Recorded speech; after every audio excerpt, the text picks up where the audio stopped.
코로나가 끝나고 나면 그전에 시니어들이 디지털에 익숙해져 있는데요.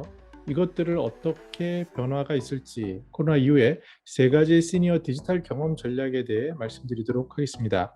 맥킨지에서 나온 보고서인데요. 크게 이러한 변화는 고객 측면에서 그리고 시장 측면에서 기관 측면에서 발생할 것이라고 보고 있습니다. 고객 측면에서 보는 변화가 눈에 띄는데요. 소비자 행동의 변화가 일어났다고 합니다. 즉 디지털을 초기에 이용한 사람들의 경우에 그 사람들이 다시 디지털을 재이용하겠다라는 의사율이 거의 75%로 달한 것을 볼 수 있습니다. 즉 코로나로 인해서 사람들은 디지털 문명에 더욱더 익숙해졌고요. 이것은 코로나가 끝나도 계속 쓰겠다라는 그런 의지가 나타난 것이라고 할 수 있습니다. 시장 관점에서는 불균등한 회복이 일어난다고 합니다. 모든 시장이 다 코로나 이전으로 돌아가는 것이 아니라 어느 시장은 굉장히 회복할 수 없는 지경까지 이르고요. 어떤 시장은 코로나와 상관없이 회복한 그런 경우를 보는 소위 K자형 이러한 회복이 일어나고 있습니다. 이것은 개인뿐만 아니라 기업에서도 똑같이 일어난다라고 보고 있습니다. 세 번째로는 기업 입장에서는 코비드가 발생하자마자 거기에 대응을 하기 시작했는데 즉 직원들이 원격 근무라는 것을 테스트한 것입니다. 그래서 이 원격 근무가 갑작스럽게 도입이 됐고 그것이 어느 정도 활성화되었는데 여기에 대해서 튜닝은 아직 부족하지 않은 채 돌아가고 있다라고 분석하고 있습니다. 이러한 시장과 고객 그리고 기업들의 변화에 따라서 크게 네 가지의 디지털 회복을 위한 어젠다를 얘기하고 있습니다. 먼저 하나는 고객들에 맞춘 투자, 즉 IT 기술적인 투자가 필요하다는 얘기를 하고요. 또 이러한 디지털로 인해서 생긴 수많은 데이터를 분석하고 인공지능으로 활용할 수 있는 방법을 찾는 것들, 그리고 자기 조직에 맞는 기술을 선별적으로 도입하는 것, 그리고 이 조직들이 이러한 디지털 환경에 더욱더 빨리 신속히 응대하는 것들을 비즈니스 관점에서 얘기합니다. 근데 제가 관심 있는 것은 시니어 관점에서 과연 어떠한 변화가 있는가를 보는 것입니다. 그래서 용어를 디지털 고객 경험의 재구성이라고 정의해 봤습니다. 맥킨지의 용어는 디지털 커스터머 전이라고 되는데요. 즉 고객들이 서비스나 상품을 구매하기 있는 그 일련의 과정 속에서 생각하는 그러한 중요한 관점들이라고 보면 될 것 같습니다. 근데 코로나 이후에 생긴 현상은 뭐냐면 이 사람들의 접촉, 이 접촉을 최소화하는 것, 그리고 이 접촉 단계에서 안전함을 추구할 수 있는 방법을 찾는 것들이 핵심이라고 할 수 있습니다. 그래서 그림에서 보다시피 만약에 비행기를 타거나 어디를 간다고 했을 때 그 과정 절차가 예매라부터 이런 것에서 사람들의 접촉이 최소화되고 어떠한 시스템의 편의성을 가지고 안전하게 여행이 이루어지는 이러한 디지털 커스터머 저니를 구축할 필요가 있고 이 관점에서 봐야 한다라고 강조하고 있습니다. 근데 제가 보는 시니어 라이프 비즈니스 관점에서는 이렇게 말씀드릴 수 있을 것 같습니다. 이것은 기술적인 문제인 것이죠. 저도 물론 짧지만 LG EDS라는 회사 그리고 이제 고객 빅데이터를 경험한 그런 경험들이 조금씩 있습니다. 그리고 리서치에서 이러한 경험을 관리했고요. 또 저희 사단법인 시니어 라이프에서 지난번에 한번 이 주제로 얘기를 했는데 거기에는 우리나라의 최초의 그 정보 통신 기술 이런 것을 만드신 분들도 계시고 이런저런 얘기를 했습니다. 그러면서 디지털에 대해서 무엇이 중요한가에 대해서 각자 해결하다 결론 나온 부분이 있는데요. 그것은 바로 어떠한 디지털이 줄 수 있는 것, 그런 것이 편의성이라든지 이런 안전함 이런 것을 주지만 더욱 근원적이고 본질적인 부분은 뭐냐면 시니어들이 그 경험을 통해서 뭔가 따뜻함을 느끼고 그 경험을 통해서 자기가 얻고 싶은 것을 얻는 그런 마음이라는 것에 정이라는 것에 우리가 동의한 기억이 있습니다. 이를 풀어서 말씀드리면요.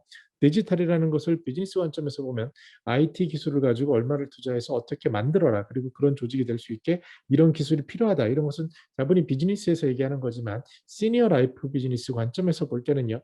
여기에 더 나아가서 무엇이 중요한지를 봐야 합니다. 크게 세 가지 꼭지를 말씀드릴 수 있는데 처음에는 시니어들이 코로나로 인해서 안전하고 싶은 것, 특히 건강하고 싶은 것, 이런 욕구는 타 연령 대비 높습니다.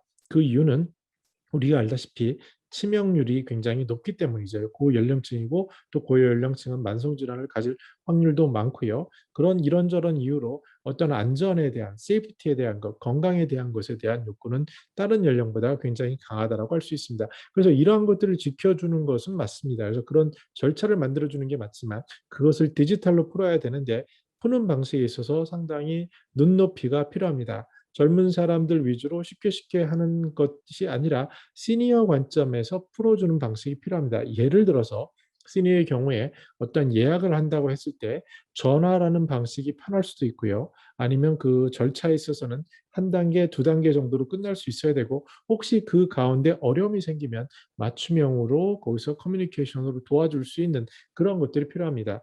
예를 들어서 마케팅에 있어서도 마찬가지입니다. 그 플랜카드에 대한 얘기를 말씀드린 적이 있는데요. 시골로 가면은 그곳에서 시니어들을 접속하고 시니어들과 커뮤니케이션하기 위한 가장 좋은 툴은 바로 아파트라든지 그 지역에 있는 동네 게시판, 그리고 그 어르신들이 걸어다니는 동네에서 볼 수 있는 플랜카드, 현수막, 이런 것들임을 굉장히 우리는 놓치면 안 될 것 같습니다. 시니어 입장에서 기기를 굉장히 잘 아는 그러한 액티브 시니어들도 굉장히 많습니다. 그러나 그분들 관점에서 어떻게 하면 더 편의성을 높이고 어떻게 하면은 생각의 단위를 좁힐 수 있는지, 그리고 필요한 부분이라면 오프라인 기존의 방식으로 어떻게 도움을 드릴 수 있는지를 같이 모색하는 것이 필요하고요. 여기서 가장 중요한 것은 그분들이 과연 만약에 여행을 간다라고 한다면 그때 가장 중요한 것이 무엇인지를 살피는 마음입니다. 최근에 저희가 이제 어떤 워크숍이 4인 정도로 해서 모였는데요. 부산이 직결이었습니다. 그래서 저희는 당연히 운전을 하고 할까? 그런데 이거 좀 굉장히 시간이 걸리니까 힘들고요. 그래서 두 번째 생각한 건 KTX 같은 지하철 이런 기차망이죠. 근데 보니까 비용이 비싸더라고요. 근데 한 분이 얘기를 하기를 비행기를 타고 가자라는 제안을 했습니다. 보니까 당시에 지금도 그렇지만 이제 많이 바뀌고 있긴 하지만 비행기의 그 비용이 그런 기차나 다른 것보다 굉장히 쌌습니다. 그래서 뭐 다 왕복으로 제가 한 4만 원, 5만 원에 갔다 온 기억이 있는데요. 바로 몇 주 전인데 그렇습니다. 근데 마찬가지로 그래서 걱정이 있지 않습니까? 이 프로세스에 내가 이 사람들에게 노출되고 밀폐된 비행기라는 공간에 있어서 어떻게 내가 안전을 지킬 수 있을까라는 걱정이 있을 겁니다. 그런데 이것을 해지하기 위해서 우리가 그 싼 비용 때문에 그 채널을 택했는데요, 비행기라는. 근데 그 과정 속에서 보여준 공항에서의 어떤 안심을 줄 수 있는 그 안심 체크, 그러니까 뭐 열을 잰다든지 이런 절차라든지, 그리고 다시 그 사람의 신분을 확인한다든지, 그리고 비행기 안에서의 그러한 승무원들이 어떤 안전을 얘기하는 그러한 가이드, 이런 것들 때문에 또 자발적인 시민의식, 그런 것 때문에 실은 비행기 안에서는 한마디도 하지 않았고요. 당연히 마스크는 잘 차고 있었고요. 그리고 이제 국내기 때문에 거리가 짧았기 때문에 큰 걱정 없이 내렸고, 또 내린 곳에서도 다시 헬스 체크를 하고 이런 절차를 통해서 한 번의 경험이 이루어졌습니다. 근데 여기서 중요한 것은 무엇이냐면 시니어들이 그 과정에서 어떠한 피스 오브 마인드, 그러니까 마음의 심적인 안정을 갖는 것, 그리고 실질적인 구체적으로 편안하게 할 수 있는 것, 이런 것들이 담보가 돼야 되는데, 가장 중요한 것은 왜 시니어가 그 서울에서 부산까지 가려고 했었던가, 그것이 중요하다고 볼 수 있습니다.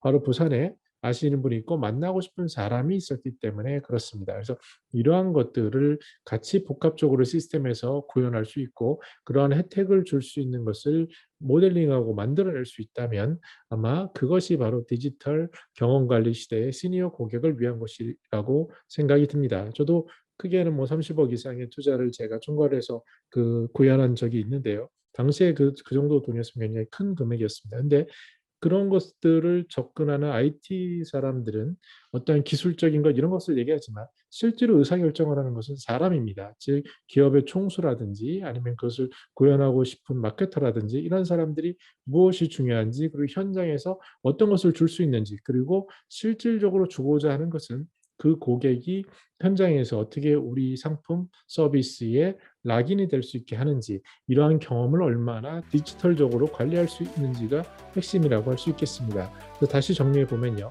맥킨지에서 나온 어떤 기업의 앞으로 준비해야 할 것들, 이런 것들을 위해서 디지털 고객 경험에 재구성하고, 특히 이제 조직적으로 이러한 4개의 컴포넌트, 즉 시스템에 대한 투자, 데이터 분석, 그리고 선별적인 기술의 접근, 그리고 조직 대응력, 이런 것들은 다분히 컨설팅이나 기술적인 접근으로 얘기할 수 있는 겁니다. 그러나 이것보다 더 중요한 것은 바로 이 전체를 아울러서 그 대상 고객이 되는, 특히 시니어라고 했을 때 그분들이 가장 중요하게 생각하는 것들, 그리고 그분들의 눈높이에서 이루어지는 기술적인 것 플러스 사람적인 것, 그리고 그 안에 그 사람들이 그 서비스나 상품을 쓰려고 하는 그 진정한 이유가 무엇인지, 거기에 대해 마음을 어떻게 담아낼 수 있고 그것을 어떻게 맞게 표현할 수 있는지 이런 것들이 맞물리는 것이 디지털 경험관리 전략이 되어야 하고요.